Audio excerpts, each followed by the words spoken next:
우리가 풍랑으로 심히 애쓰다가 이튿날 사공들이 짐을 바다에 풀어버리고 사흘째 되는 날에 배의 기구를 그들의 손으로 내버리니라. 여러 날 동안 해도 별도 보이지 아니하고 큰 풍랑이 그대로 있음에 구원의 여망마저 없어졌더라. 여러 사람이 오래 먹지 못하였음에 바울이 가운데 서서 말하되, 여러분이여 내 말을 듣고 글에 대해서 떠나지 아니하여 이 타격과 손상을 면하였더라면 좋을 뻔하였느니라. 내가 너희를 권하노니 이제는 안심하라. 너희 중 아무도 생명에는 아무런 손상이 없겠고 오직 배뿐이리라. 내가 속한 바 곧 내가 섬기는 하나님의 사자가 어젯밤에 내 곁에 서서 말하되, 바울아, 두려워하지 말라. 네가 가이사 앞에 서야 하겠고 또 하나님께서 너와 함께 항해하는 자를 다 내게 주셨다 하였으니 그러므로 여러분이여 안심하라. 나는 내게 말씀하신 그대로 되리라고 하나님을 믿노라. 같이 읽습니다. 그런즉 우리가 반드시 한 섬에 걸리리라 하더라. 아멘. 제가 이전에 부목사로 사역을 할 때 강남에 사시는 한 권사님을 신방한 적이 있습니다. 이분은 강북에 살다가 땅이 비싼 값에 팔리면서 갑자기 부자가 되었고요. 강남에 이사를 했습니다. 교회는 상당히 멀어졌고 또 돈이 있다 보니까 새로운 취미들이 생기고 모임이 또 많았어요. 그렇게 재미있게 사시다가 가정에 생각지도 않게 굉장히 큰 문제가 생긴 겁니다. 제가 그 권사님 신방을 갔을 때 권사님이 제게 이런 말씀을 하셨습니다. 목사님, 제가 큰 어려움을 만났는데 연락할 사람이 하나도 없더라고요. 기도해달라고 부탁할 사람도 없고 내가 너무 힘들다 그러면 한 걸음에 달려올 사람도 한 명도 없더라고요. 저에게 그런 말을 하더라고요. 저는 그 말을 들으면서 마음속으로 도대체 이 권사님 어떻게 사신 거야? 이런 생각이 들었습니다. 여러 취미가 있어서 수많은 모임들이 있고 만나는 사람들이 있는데 정작 결정적인 문제가 생겼을 때 연락할 사람도 찾아올 사람도 없었던 거예요. 그런데요, 그 권사님이 이어서 제게 더 충격적인 말을 했습니다. 그런데 목사님, 더욱 힘들었던 게 뭔지 아세요? 이렇게 힘들 때 하나님을 부르고 의지할 믿음조차 없더라고요. 제가 너무 멀리 와 있나 봐요. 제가 그 말을 잊을 수가 없어요. 푸코라고 하는 그 사람이 사하라의 불꽃이라고 하는 책에서 그리스도인들에게 이런 질문을 던지고 있습니다. 하나님을 믿는 크리스찬들에게 가장 어려운 것이 무엇인가? 여러분 하나님 믿으시잖아요. 하나님 믿는 여러분에게 가장 어려운 게 뭡니까? 그분은 이어서 이렇게 대답을 합니다. 하나님을 믿는 크리스천에게 가장 어려운 것은 하나님을 믿는 것이다. 이게 무슨 말이야? 라고 생각하다가 가만히 묵상을 해보면 전곡을 찌르는 말입니다. 하나님을 믿는 사람들인데 진짜 하나님을 믿는 게 제일 어렵다는 거예요. 평소에는 하나님 믿는다고 말을 합니다. 그리고 나도 하나님 믿는다고 굳게 확신해요. 그런데 나의 결정적인 어떤 유익과 관련되어 있는 부분에서는 하나님에 싹 빠지는 거예요. 무엇보다 내 인생에 굉장히 큰 광풍, 엄청난 풍랑인 광풍이 내게 찾아왔을 때, 와, 그때 내가 정말 하나님 믿는 줄 알았는데 하나님을 잘 믿는 게 아닌 것 같아요. 이런 그 신앙인들의 허술한 믿음, 아주 피상적인 믿음을 이 푸코가 날카롭게 지적을 하고 있는 거거든요. 우리는 앞에서 저에게 그렇게 고백했던 권사님 이야기와 그리고 이 푸코가 사하라의 불꽃에서 그리스도인들에게 던지는 질문이면서 충고를 들으면서 우리 이런 질문을 스스로 할 수밖에 없습니다. 그럼 나는, 이런 질문이죠. 그럼 나는. 바울은 2년 동안 예루살렘에 구류되어 있었고요. 여러 사람을 거치면서 신문도 받았고 또 여러 사람들이 바울을 죽이려고 암살 위험 가운데 빠지기도 했고, 근데 그 모든 것들이 다 지나가고 2년 후에 바울이 로마에서 재판을 받는다고 이야기했기 때문에 이제 로마로 호송이 되고 있습니다. 바울의 신분은 죄인이에요. 로마까지 가야 합니다. 지중해를 통과해야 합니다. 그 배 안에는 선원들과 군인들, 죄수들 포함해서 276명이 타고 있어요. 근데 이 배에서 무슨 일이 있었는가 한번 보십시오. 처음에는 순풍에 돛단 듯이 아주 평온했습니다. 13절 보시면 남풍이 순하게 불매 그들이 뜻을 이룬 줄 알고 닻을 감아 그레데 해변을 끼고 항해하더니, 여기 보면 남풍이 순하게 불매, 아주 배가 잔잔하고 또 바람도 적절히 불어서 항해하는 데 최고였어요.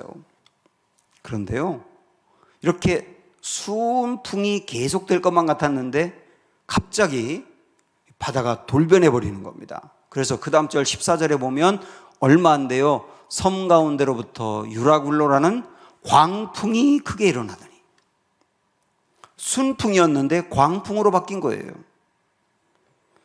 이것을 보면 꼭 인생과 같다는 생각이 들지 않으세요? 그 사람과 결혼하고 살면 내 인생이 순풍일 거라고 생각을 했어요. 그런데 살다가 어느 날 그 사람 때문에 내 가정에 광풍이 몰아치는 거예요.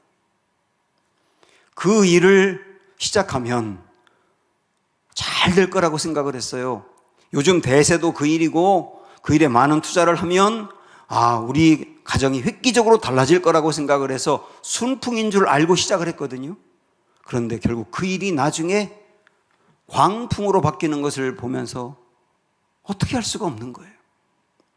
지금 내 가정이 나에게 건강이 있었는데 그리고 별 문제가 없었는데 그냥 이대로만 계속 가면 참 좋겠다라고 생각을 해서 내 인생 자체가 그냥 순풍에 돛단 듯 가고 있었는데 어느 날 갑자기 생각지도 않게 몰아친 광풍이 너무나 많은 것을 바꿔놓은 거예요. 이게 어쩌면 지금까지 저와 여러분이 살아온 인생 아니었습니까? 어쩌면 앞으로 그렇게 되면 안 되겠지만 우리의 남은 인생도 이렇게 될 가능성이 없다고 할 수 없어요. 전도서 7장 14절에 보면 하나님은 형통할 때와 공고한 때 두 때를 다 우리에게 병행하게 하신다 그랬어요. 이게 어쩔 수 없는 인생이 그렇단 말입니다. 순풍이 광풍으로 바뀌는 거거든요. 자, 그러면 우리가 앞에서 고민했던 질문을 이 대목에서 다시 한번 생각을 해봐야 됩니다. 그러면 여러분은 이런 인생의 광풍 속에서 진짜 찾고 의지할 대상이 있습니까? 여러분 정말 힘들고 어려울 때 이 광풍이 찾아왔을 때 든든히 의지하고 그리고 내 인생 맡기며 부를 수 있는 대상이 정말 있습니까? 배 안에 있는 뱃사람들은 전문가들입니다. 그래서 지중해를 여러 번 왔다 갔다 하면서 수많은 풍랑을 만났을 거예요. 그리고 어지간한 풍랑은 다 극복할 수 있는 노하우도 있습니다. 그런데 이번에 만난 유라굴로라고 하는 광풍은 도무지 이겨낼 재간이 없는 겁니다. 그래서 눈물을 머금고 배 안에 있는 물건들을 막 버리기 시작합니다. 꼭 필요한 거 외에는 다 버렸습니다. 사람이 살아야 되니까요. 그런데도 갈수록 풍랑은 거세어지고 도무지 이 어부들, 이 뱃사람들의 힘으로 그 풍랑을 어떻게 할 수가 없는 거예요. 결국 나중에는 그 배 안에 있는 사람들이 살 소망까지 다 잃어버립니다. 20절 한번 보시면 여러 날 동안 해도 별도 보이지 아니하고 큰 풍랑이 그대로 있음에 구원의 여망마저 없어졌더라. 이렇게 노란 글씨로 표현한 것을 세번역으로 보니까 우리는 살아남으리라는 희망을 점점 잃어버렸다. 이렇게 표현하고 있습니다. 우리는 틀렸어. 살 수 없을 거야. 다 그렇게 지금 다 희망을 잃어버리고 삶을 놓고 있는 이런 과정입니다. 바로 이때 혜성같이 바울이 등장해요. 그러면서 사람들에게 이렇게 말을 합니다. 우리 21절, 22절 보세요. 여러 사람이 오래 먹지 못하였음에 바울이 가운데 서서 말하되 여러분이여 내 말을 듣고 글에 대해서 떠나지 아니하여 이 타격과 손상을 면하였더라면 좋을 뻔하였느니라. 내가 너희를 권하노니 이제는 안심하라. 너희 중 아무도 생명에는 아무런 손상이 없겠고 오직 배뿐이리라. 바울이 여기까지 오기 전에 먼저 그 뱃사람들과 그 다음에 군인들에게 이야기했었거든요. 우리 여기서 머뭅시다. 글에 대해서 겨울을 보냅시다. 지금 제가 보니 여기 겨울에 이 바다를 통과할 수가 없어요. 아주 위험합니다. 그렇게 말을 했는데 뱃사람들이나 군인들이나 이것보다는 더 화려한 곳에 가서 거기서 쾌락을 즐기고 싶고 거기서 겨울을 나오는 게 좋을 것 같으니까 무리를 했던 거거든요. 그러다가 이 엄청난 풍랑을 만나게 된 거예요. 바울은 내가 그러니까 가지 말라고 했잖아요 라고 꾸중을 합니다. 책망하려고 하는 게 목적이 아니라 제가 했던 말이 옳은 말이죠. 이렇게 자기 자신에 대해서 일단 신뢰를 하게 하는 거예요. 왜? 그 다음 말에 신뢰를 하게 하기 위해서. 그러면서 그 다음에 하는 말이 뭐냐면 그러나 여러분 안심하십시오. 우리 중 한 명도 죽지 않습니다. 이 배만 손상을 입을 겁니다. 그렇게 이야기합니다. 그래서 쭉 읽어보면 사람들이 점점점 바울의 말에 신뢰를 갖고 바울이 하자는 대로 따라서 해요. 사람들이 아무것도 먹지 않고 먹는 것도 포기했었거든요. 바울이 우리가 살려면 기력이 있어야 되니까 먹어야 됩니다. 그러니까 바울이 하는 말대로 먹어요. 그러니까 바울은 음식을 가지고 하나님께 기도하면서 모든 사람들이 다 보는 앞에서 하나님께 기도하고 감사를 합니다. 그러면서 결국은 이 바울이 말이죠. 원래는 이 배를 탈 때는 죄수였는데 이 배의 리더가 되어 있는 거예요. 위기 가운데 리더입니다. 자, 그러면 바울은 어떻게 이 풍랑 속에서 이 위기 속에서 담대할 수 있었는가? 우리는 어떻게 위기를 만났을 때 강건할 수 있는가? 이 질문을 하는 겁니다. 절대로 우리는 아무리 배짱이 좋다 하더라도 이 풍랑 속에서 담대할 수가 없거든요. 바울이 담대할 수 있었던 것은 한마디로 말씀드리면 믿는 데가 있었기 때문입니다. 하버드 대학교에서 수년 동안 인생의 행복 조건에 대한 연구라고 하는 것을 하고 결과를 발표했습니다.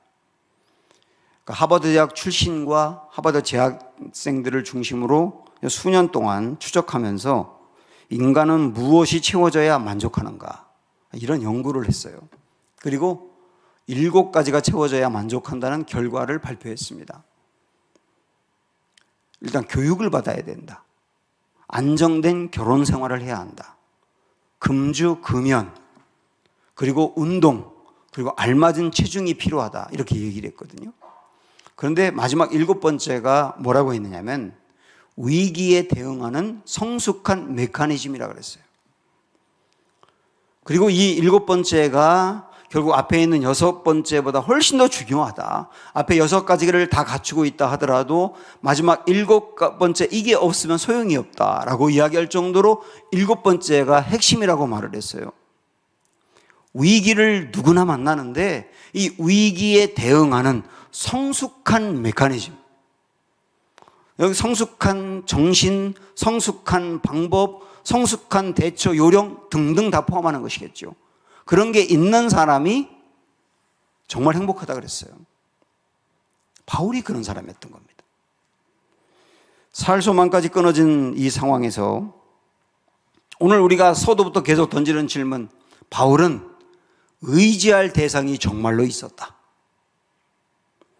그리고 다시 일어설 수 있도록 힘을 주는 대상이 있었다. 이 대상을 오늘 말씀대로 표현한다면 우리는 이렇게 말할 수 있어요. 어젯밤에 찾아오신 주님이에요. 어젯밤에 찾아오신 주님. 23, 4절을 보시면 그 어젯밤에 찾아오신 주님을 만날 수 있거든요.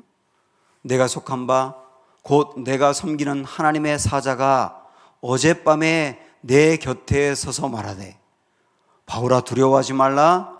내가 가이사 앞에 서야 하겠고 또 하나님께서 너와 함께 항해하는 자를 다 내게 주셨다 하였으니, 어젯밤에 찾아와서 바울을 만나주신 이 주님이 있었어요.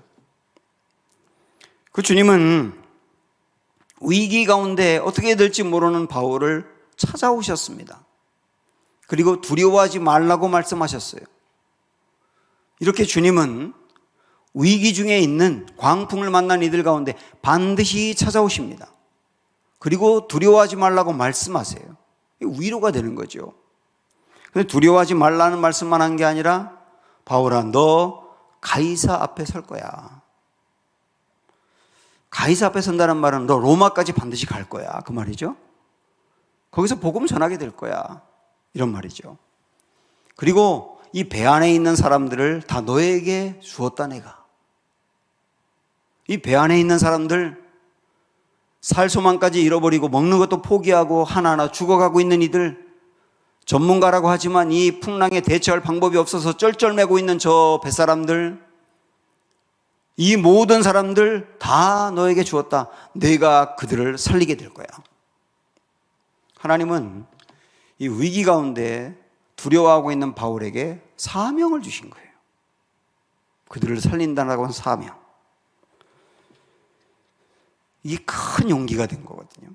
우리 옛날에 그런 말 많이 했지 않습니까? 내 사명 끝날 때까지 하나님 나를 부르지 않는다. 내 사명 다 해야 하나님 이제 와 하고 우리 부른다. 그런 일들이 지금 바울에게도 이렇게 일어나고 있는 거예요. 바울은 이 위기 가운데 어젯밤에 찾아오신 주님 만났거든요. 음성 들었거든요. 그런데 사실은 우리가 이 2주 전에도 말씀을 보았습니다마는 바울이 예루살렘에 구류되어서 거기서 시달릴 때 하나님이 미리 준 말씀이 있어요. 23장 11절에 그날 밤에 주께서 바울 곁에 서서 이르시되 담대하라. 네가 예루살렘에서 나의 일을 증언한 것 같이 로마에서도 증언하여야 하리라. 미리 준 말씀이거든요. 이 미리 주었던 말씀이 위기 상황에 생각이 나는 거예요. 그리고 위기를 만난 지금 이때에도 또다시 주님 말씀 주는 거예요. 너 가이사 앞에 설 거야. 이 두 개의 말씀, 위기를 만나기 전에 미리 준 말씀과 위기 때 준 말씀, 이 두 말씀이 바울에게 용기가 되고 있는 겁니다. 지금 우리도 마찬가지거든요. 하나님은 우리 인생에 큰 어려움이 있을 것을 미리 아시고 말씀을 주십니다. 그리고 이 말씀 붙들고 갈 때 위기 가운데 이겨낼 힘을 주시는 거예요. 마치 이런 겁니다. 우리나라가 일본에 나라를 빼앗긴 때가 1910년이지 않습니까? 이게 이제 한일 합방이란 말을 요즘은 안 쓰고 한일 병탄이란 말을 써요. 강제로 빼앗겼기 때문에. 1910년에 한일 병탄이 이루어졌는데 그 전에 3년 전에 1907년부터 온 나라에 엄청난 부흥이 일어났습니다. 교회마다 굉장히 부흥이 일어나고 기도의 물결이 대단했고 사람들이 말씀을 붙들고 살고 세계에서 유래를 찾기 어려울 정도의 부흥이 일어났거든요. 이것을 두고 학자들은 이런 해석을 많이 합니다. 이 땅에 큰 위기가 오기 전에 하나님께서 미리 말씀을 주셔서 그 말씀으로 이기게 하셨다라고 하는 거예요. 지금 우리에게도 마찬가지거든요. 하나님은 반드시 우리에게 미리 말씀을 주십니다. 그래서 여러분께서는 위기 때만이 아니라 미리 주시는 말씀을 붙들고 차곡차곡 저축해 가셔야 돼요. 이것을 저축형 신앙이라고 할 수 있습니다.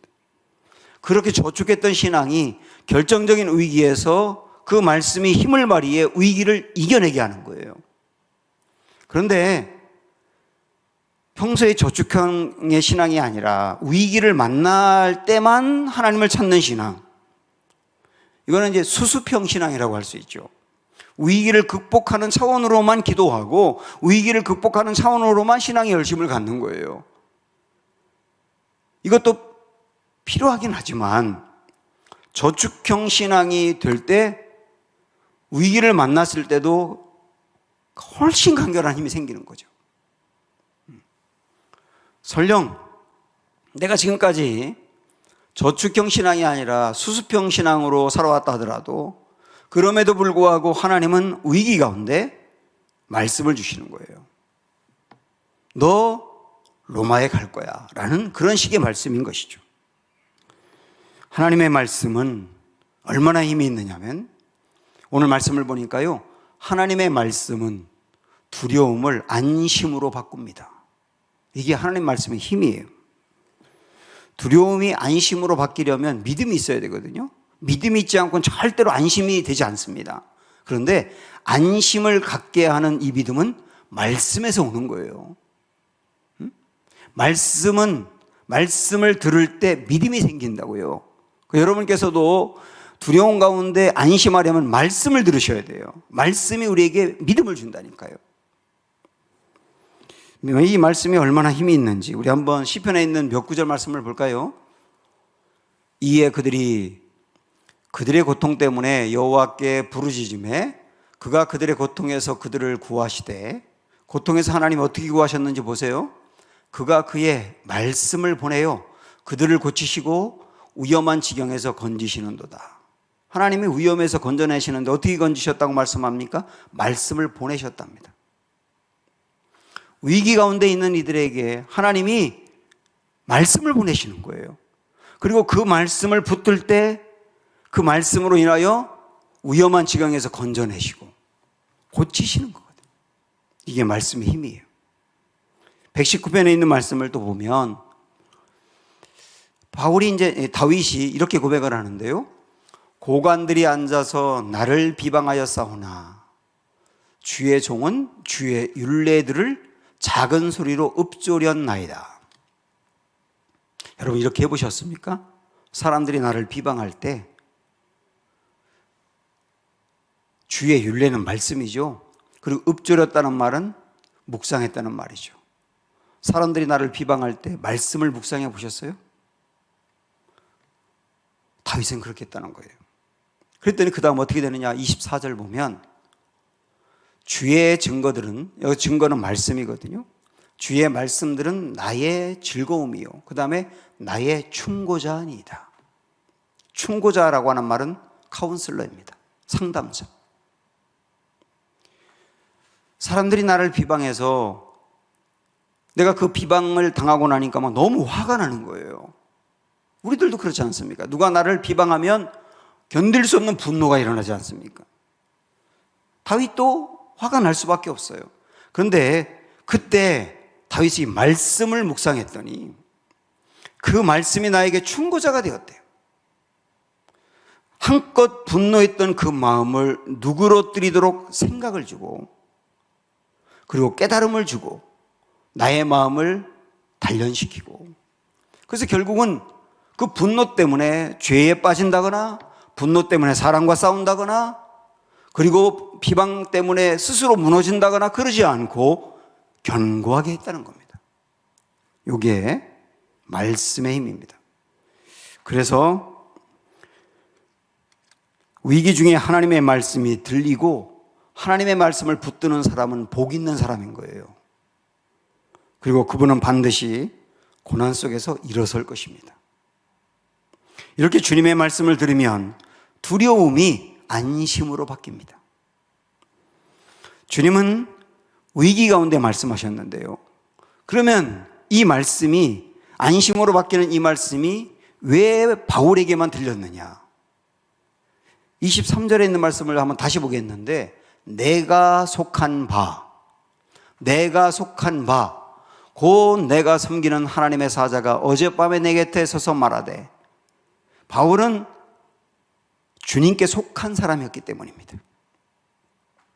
주님께 속한 사람, 주님이 그를 붙들고 있고 그의 소속도 주님에게 분명히 있고 주님을 모시고 있는 사람이기 때문에 그 음성이 들린 거예요. 배 안에 있는 사람 중에. 우리도 위기 가운데 하나님의 음성이 들리려면 하나님께 속한 사람이 되면 된다. 여러분이 하나님께 속한 사람이라고 한다면 위기 중에 반드시 주님이 말씀하시는데 그 말씀 귀담아 들으시면 되는 겁니다. 어떤 사람이 이런 질문을 하더라고요. 우리에게 묻는 겁니다. 당신은 주님과의 스토리가 있는가? 주님과의 스토리가 있는가? 위기 가운데 내가 주님을 찾았고 정말 주님이 나에게 찾아와서 말씀을 주었고 그 말씀 붙들고 용기 내서 일어선 경험, 이게 주님과의 스토리가 있는 거죠. 교회를 다니면서 이 스토리가 한 번쯤 없는 사람이 누가 있겠어요? 근데 그분이 이어서 이렇게 질문합니다. 지금도 그 스토리가 계속 있느냐는 거예요. 어제 우리 교회 토요일마다 이제 우리 여러분들이 청소를 하고 계신데 어제가 일부 여성교회가 청소하는 날이었어요. 청소하러 오신 하명숙 권사님이라고 계신데 권사님과 잠시 대화를 나누었습니다. 저희 장모님이 지난주에 수술을 받으셨기 때문에 그걸 놓고 수술 잘 되었는지를 물어보시는 과정에서 권사님이 이런 말씀을 하셨어요. 저는 30년 동안 병원에서 보냈습니다. 제가 깜짝 놀랐어요.